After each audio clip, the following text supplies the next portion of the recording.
지난 1월 27일 시행된 중대재해처벌법이 오는 6일이면 100일을 맞습니다. 경영 책임자 등이 안전보건 확보 의무를 다하지 못해 중대재해가 발생했을 경우 처벌하는 법이죠. 그런데 현장에서는 법이 무색할 정도로 산업안전사고가 끊이질 않고 있는데 기소는 단 한 건도 이루어지지 않았다는 걸 아십니까? 준비하라는 지침은 많은데 표준은 없으니 도대체 뭘 어떻게 준비하라는 거냐 하는 기업들의 불만도 있고, 그래도 기업들이 여전히 안전에 무감각하다는 지적도 있습니다. 전남주 심가연 두 기자가 연속 보도합니다. 지난 1월 29일 경기 양주시의 삼표 산업 채석장에서 토사가 붕괴되면서 노동자 3명이 사망했습니다. 중대재해처벌법이 시행된 지 단 이틀 만에 발생한 사고입니다. 일주일 전 경기도의 한 신축 공사 현장에서는 700kg의 건축자재 일부가 전도되면서 50대 화물차 운전자가 깔려 숨졌습니다. 전국의 각종 산업 현장에서 추락과 끼임, 깔림 등으로 수많은 노동자가 다치거나 죽었는데 중대재해처벌법이 적용된 사업장에서만 올해 50건 이상의 사고로 60명 이상이 사망했습니다.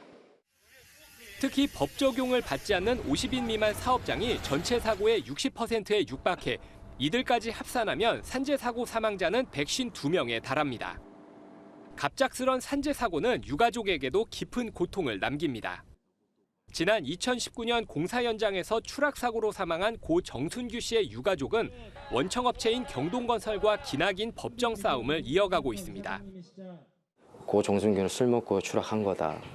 불가능하다고 많이들 얘기를 하더라도 언젠가는 꼭 진상규명은 됐으면 좋겠습니다. 법 시행 이후에도 안전관리에 대한 인식 부족은 여전합니다. 고용부가 지난 1월에서 2월 산업 현장을 점검한 결과 절반 이상의 사업장에서 가장 기본적인 안전조치를 위반한 것으로 확인됐습니다. 중대재해를 줄이기 위한 길은 시간이 더 걸릴 것으로 보입니다.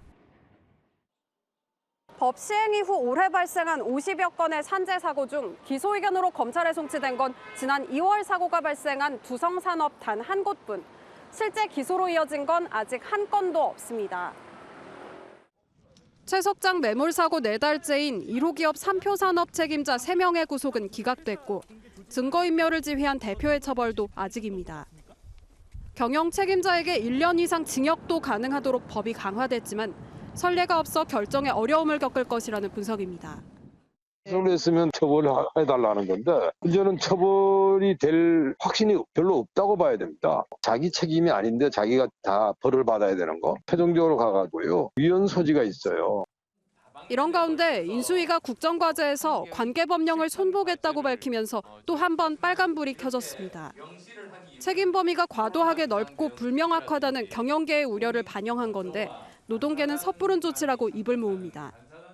100일이 지나가고 있지만 기소된 게 없지 않습니까? 모호하다, 불명하다는 좀 해석하기 나름인데 어렵게 만들어진 법이니까 이 법을 그럼 어떻게 해서 잘 적용할 수 있도록. 기업들은 여전히 처벌을 피하는 데에만 골몰할 뿐 법 취지에 맞는 사고 예방에는 소홀하다는 지적도 나옵니다. 최대한의 물적 조치나 인적 조치를 자기 기업 현실에 맞게 취했는데도 불구하고 책임을 묻기는 어려울 거예요.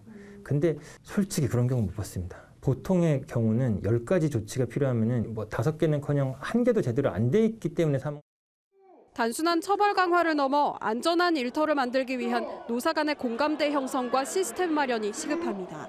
MBN 뉴스 심가현입니다.